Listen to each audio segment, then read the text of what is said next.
Calon Presiden Ganjar Pranowo menargetkan pertumbuhan ekonomi Indonesia sebesar 7%, dengan alokasi belanja pertahanan sebesar 1 hingga 2% dari PDB untuk memperkuat pertahanan tanah air. Ganjar juga mendorong Indonesia dapat membuat alutsista dalam negeri yang mumpuni. Nyatakan dengan jelas, maka pertumbuhan ekonomi 7% wajib. Alokasi 1-2% PDB menurut saya menjadi keharusan agar kuat. Dan belanja alutsista kita ini harus jadi investasi pertahanan kita. Tanknya dibuat di Pindad, helinya di PT DI, fregatnya ada di PT PAL, sibernya ada di PT LAN.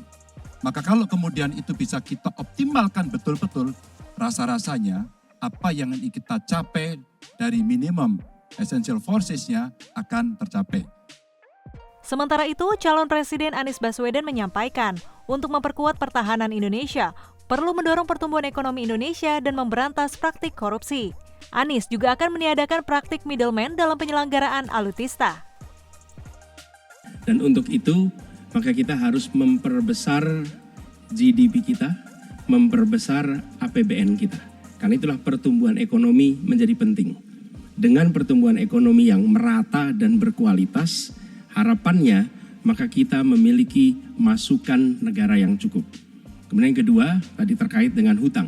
Hutang-hutang yang digunakan untuk aktivitas produktif yang meningkatkan kesejahteraan, menumbuhkan perekonomian.